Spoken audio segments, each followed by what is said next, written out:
आज मैं आपके साथ बहुत ही मज़ेदार और इजी कच्चे आलूओं के स्नैक की रेसिपी शेयर करने जा रही हूँ। बच्चों की फेवरेट रेसिपी होगी और बहुत ही सिंपल और इजी रेसिपी है, लेकिन कुछ टिप्स और ट्रिक्स हैं जिसके देखकर आप बहुत अच्छी अपनी रेसिपी जो है रेडी कर सकते हैं। अगर आप इन टिप्स और ट्रिक्स को फॉलो नहीं करेंगे तो आपकी रेसिपी का रिज़ल्ट वो नहीं आएगा जो आना चाहिए। बहुत ही मज़ेदार और क्रिस्पी पोटैटो स्नैक हैं, बहुत ही ईजी पोटैटो स्नैक हैं और रमज़ान में भी इस तरह की रेसिपीज़ भी अच्छी लगती हैं। बाकी आम तौर से भी आप जैसे मर्ज़ी इसको बना सकते हैं। सबसे बढ़ के बहुत जल्दी बन जाने वाली रेसिपी है। आप देख सकते हैं कितनी इसकी ज़बरदस्त लुक आई है, ऊपर से बहुत ही क्रिस्पी और अंदर से बहुत सॉफ्ट और मोइस्ट हमारा जो है ये पोटैटो स्नैक जो है वो रेडी हुए हैं।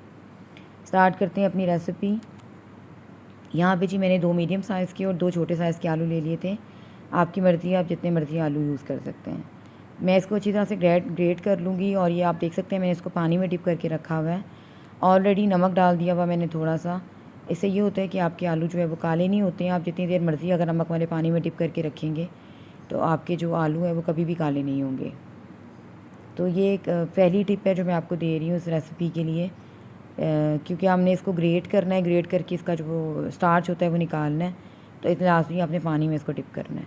आलूओं को स्टार्च के साथ कभी भी यूज़ मत करें, हमेशा 1 से 2 पानी में इसका स्टार्च जो निकाल के तब आपने इसको कोई भी रेसिपी रेडी करनी है तो करें। यहाँ पे मैंने जो नमक वाले पानी में इसको डाला था, अब वहाँ से मैं स्क्वीज़ कर रही हूँ अच्छी तरह से। 2 मरतबा मैंने इसको किया था इस तरह से और स्टार्च जो है वो आलूओं की अच्छी तरह से निकल गई थी।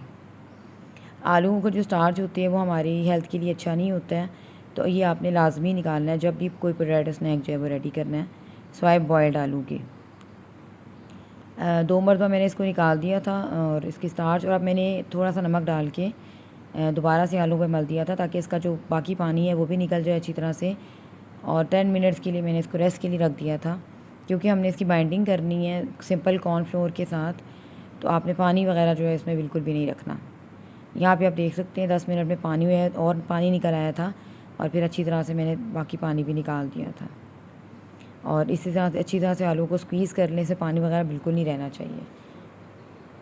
बहुत ही कम इंग्रेडिएंट्स के साथ ये रेसिपी रेडी होती है, बहुत ही झटपट से रेडी होती है। यहाँ पे आलूओं को आप देख सकते हैं मैंने अच्छी तरह से निकाल दिया इसका स्टार्च भी, और जो पानी बाद में निकला था वो भी स्क्वीज़ कर लिया। अब इसमें सिंपल इंग्रेडिएंट्स डालेंगे।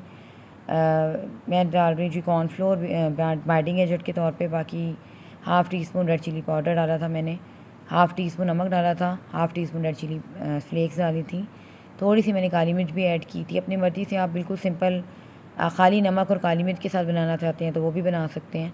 थोड़ा सा मैंने चाट मसाला ऐड किया था। तो उसके बाद मैंने कॉर्नफ्लोर ऐड किया था शुरू में 3 टेबलस्पून, उसके बाद 1.5 टेबलस्पून मैंने और ऐड किया था। यानी कि इसकी कोई मेजरमेंट नहीं है, जितने में आपके आलू जो है वो अच्छी तरह से बाइंड हो जाए तो उतना आपने कॉर्नफ्लोर जो है वो ऐड करना है।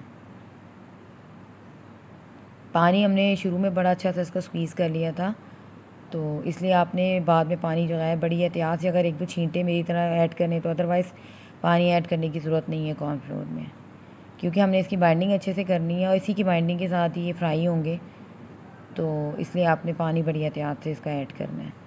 अब मुझे थोड़ा सा कमी लग रही थी तो मैंने कॉर्नफ्लोर और ऐड कर दिया था। यानी कि थोड़ा थोड़ा करके तकरीबन 4.5 टेबलस्पून मेरा कॉर्नफ्लोर जो है वो ऐड हुआ था। नमक मुझे थोड़ा सा कम लग रहा था तो मैंने नमक भी ऐड किया था।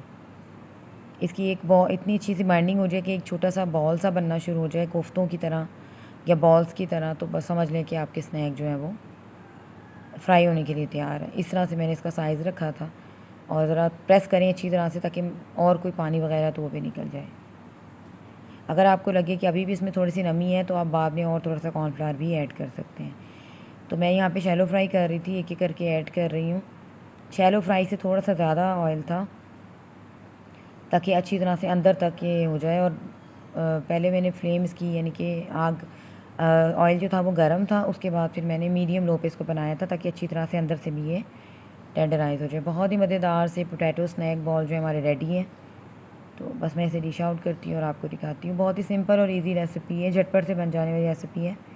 तो बस ये सर्व करके आपको दिखा देती हूँ। आप देख सकते हैं अंदर से बहुत सॉफ्ट है। उम्मीद करती हूँ ये सिंपल सी रेसिपी आपको पसंद आएगी। इसे बनाइएगा, रिजल्ट में साथ शेयर कीजिएगा। नेक्स्ट वीडियो तक के लिए